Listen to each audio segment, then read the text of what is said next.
सर्वेभ्यो नमो नमः। मैं डॉक्टर चंद्र किशोर Shastri, Brahmavarta PG college Mandhana Kanpur Uttar Pradesh. आज हम बात करते हैं संस्कृत भाषा के उद्भव, विकास और उसके तुलनात्मक अध्ययन पर, जो स्नातक तृतीय वर्ष के पंचम सेमेस्टर अंतर्गत द्वितीय प्रश्न पत्र के पाठ्यक्रम में है।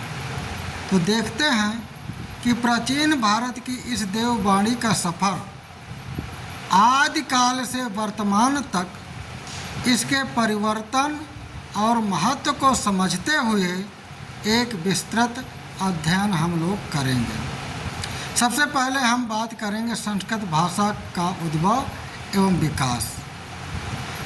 तो महर्षि पाणिनि ने लगभग 600 ईसा पूर्व में संस्कृत व्याकरण की संरचना की, जो आज भी विश्व का सर्वोत्तम व्याकरण माना जाता है। संस्कृत को देववाणी और सर्वभारती कहा जाता है, जो विश्व की प्राचीनतम और सबसे परिष्कृत भाषाओं में से एक है। अब देखते हैं संस्कृत भाषा का विकास 3 महत्वपूर्ण कालों में हुआ।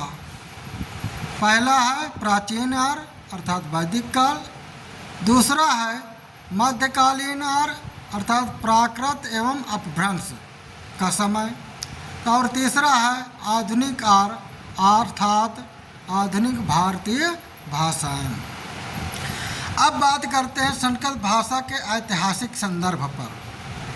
तो देखिए इसका ऐतिहासिक पृष्ठभूमि क्या है। पहले आता है 1500 से 1000 ईसा पूर्व, जो ऋग्वेद की रचना का काल है, जो वैदिक संस्कृत का प्रारंभिक रूप है।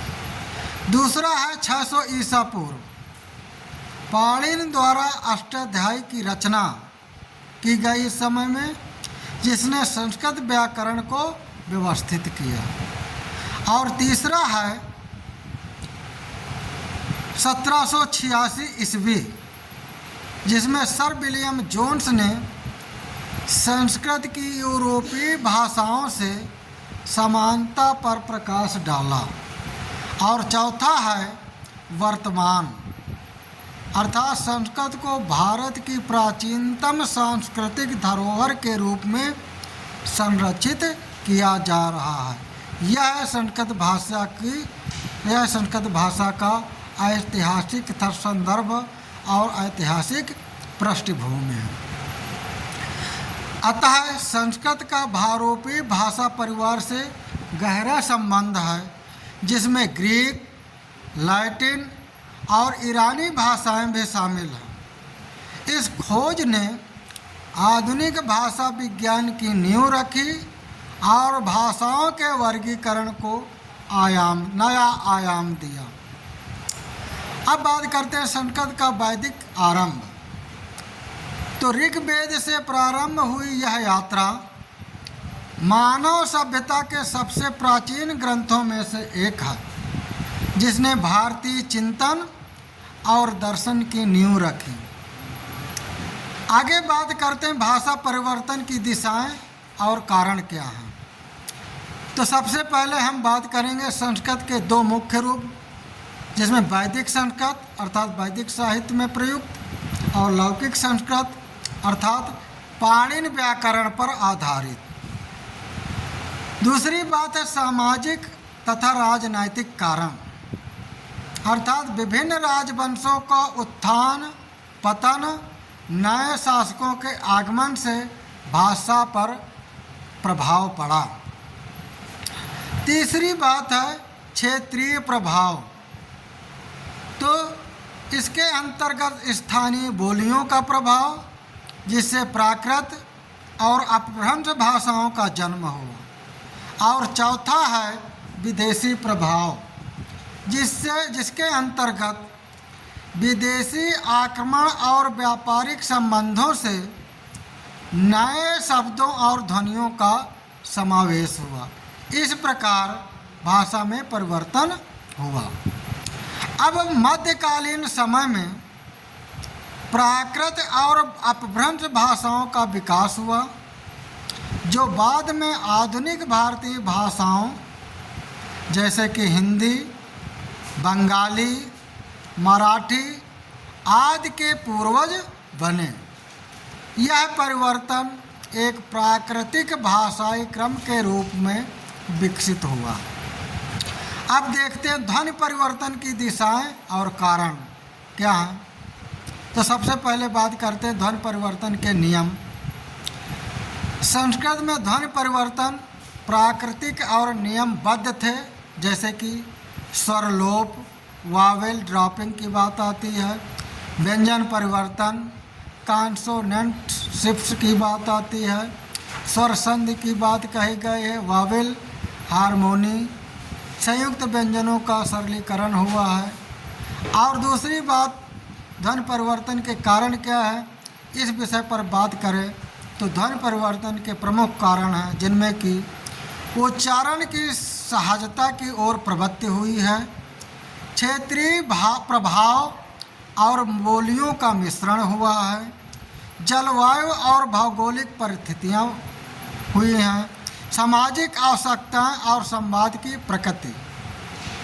वैदिक संस्कृत में कुछ विशिष्ट ध्वनियाँ जैसे उपध्यमाने और जिह्वा मूली थीं, जो लौकिक संस्कृत में विलुप्त हो गई हैं। यह परिवर्तन हुआ। अब ध्वनि परिवर्तन वैदिक से लौकिक तक कैसे हुआ, एक नज़र डालते हैं। सबसे पहले ध्वनि विलोप की बात करें तो वैदिक में उपध्यमानी जैसे फ और जिह्वा मूली ख ध्वनियाँ लौकिक संस्कृत में विलुप्त हो गई हैं। और व्यंजन सरलीकरण की बात करें तो संयुक्त व्यंजनों का सरलीकरण, जैसे कि उदाहरण रूप में वैदिक अक्त से लौकिक त्व हुआ। तीसरी बात स्वर परिवर्तन की करें तो वैदिक ला का लौकिक में ला, यह परिवर्तन हो गया है। अब वैदिक संस्कृत और लौकिक संस्कृत का एक नज़र में तुलनात्मक अध्ययन करें तो देखते हैं कि वैदिक संस्कृत ऋग्वेद, सामवेद, यजुर्वेद, अथर्ववेद की भाषा है। अधिक जटिल और पुरातन व्याकरणिक संरचना है, ध्वनियों और रूपों में अधिक विविधता है, व्याकरणिक नियमों में लचीलापन है, छंद और मंत्रों का प्राधान्य है। वहीं दूसरी तरफ लौकिक संस्कृत की बात करें तो पाणिनि द्वारा व्यवस्थित व्याकरण है, सरल और मानवीकृत व्याकरणिक संरचना है, ध्वनियों का सीमित और नियमित प्रयोग है, कठोर व्याकरणिक नियम हैं, साहित्य, नाटक और काव्य की भाषा है। वैदिक संस्कृत प्राचीनतम रूप है जिसमें मौखिक परंपरा प्रमुख थी, जबकि लौकिक संस्कृत अधिक लिखित और व्यवस्थित रूप है जो जन सामान्य के बीच प्रचलित हुई। अब तुलनात्मक रूप से उदाहरण देखते हैं तो देखते हैं कि सर्वनाम रूप के विषय में, जैसे कि वैदिक संस्कृत में अहम, मैं के कई रूप हैं, अहम, अहकम, घम। वहीं लौकिक संस्कृत में केवल अहम रह गया है। ध्वनि विशेषताओं की बात करें तो उदाहरण के रूप में जैसे तुलनात्मक रूप से देखेंगे तो वैदिक में उपध्यमानिया फा, जिह्वा मूली खा और ली ला, जो लौकिक में इन ध्वनियों का अभाव पाया जाता है। संधि नियम की बात करते हैं तो वैदिक में अनियमित संधि, वैकल्पिक प्रयोग और लौकिक में कठोर और मिश्रित संधि नियम। वैदिक उदाहरण जैसे देवा अग्निम अवर्धयन, देवताओं ने अग्नि को बढ़ाया। वहीं लौकिक उदाहरण देवा अग्निम अवर्धयन, संधि नियम लागू करके देवा धन अग्निम, इस प्रकार देवाग्निम बना। अब वैदिक और लौकिक संस्कृत का साहित्यिक तुलनात्मक करके देखते हैं तो वैदिक साहित्य और लौकिक साहित्य। सबसे पहले वैदिक साहित्य की बात करते हैं तो धार्मिक और आध्यात्मिक विषय है, प्रकृति और देवताओं की स्तुति है, मंत्र और यज्ञ के लिए प्रयुक्त है भाषा, ऋचाओं का प्राधान्य है। वहीं लौकिक साहित्य काव्य, नाटक और कथा साहित्य है, मानवीय भावनाओं का चित्रण है, सौंदर्य और रस की प्रधानता है, अलंकार और छंदों का सुनियोजित प्रयोग हुआ है।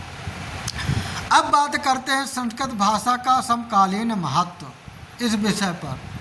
तो आधुनिक भाषाएं, सबसे पहले संस्कृत से हिंदी, बंगाली, मराठी, गुजराती, पंजाबी आदि भाषाओं का विकास हुआ।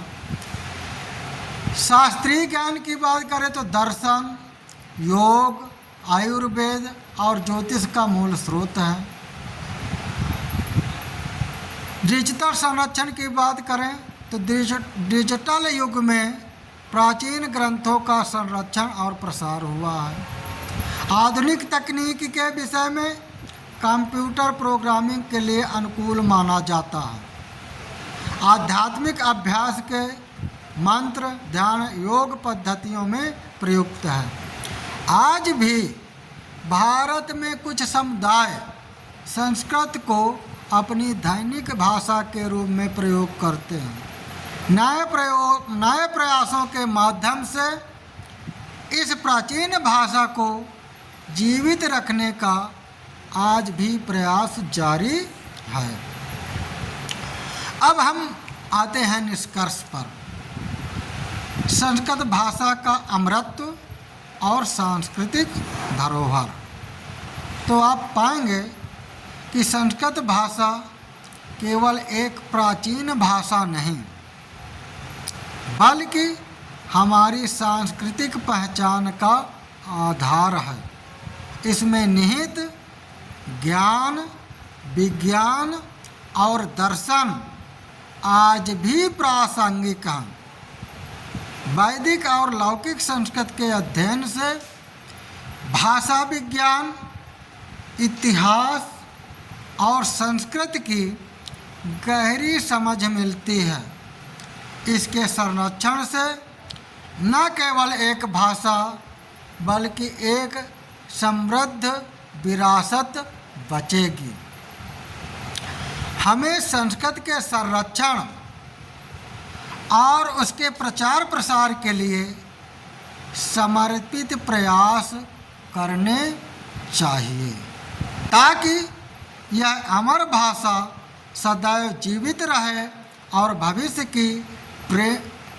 की पीढ़ियों को प्रेरित करती रहे। इस प्रकार आपने देखा कि आज हमने संस्कृत भाषा के उद्भव, विकास और उसके तुलनात्मक अध्ययन पर विचार किया, जिसके अंतर्गत हम लोगों ने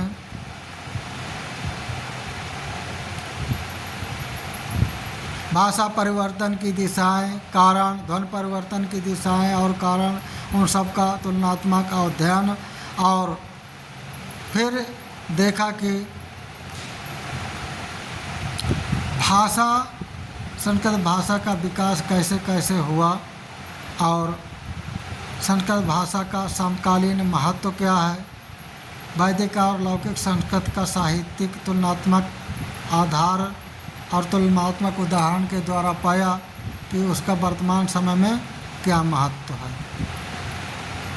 और निष्कर्ष रूप में कह सकते हैं कि संस्कृत भाषा आज भी अमृत भाषा है और इसका यह एक सांस्कृतिक धरोहर के रूप में स्थापित है। यह हमारी सांस्कृतिक धरोहर है, जिसका संरक्षण, संवर्धन हमारा दायित्व है।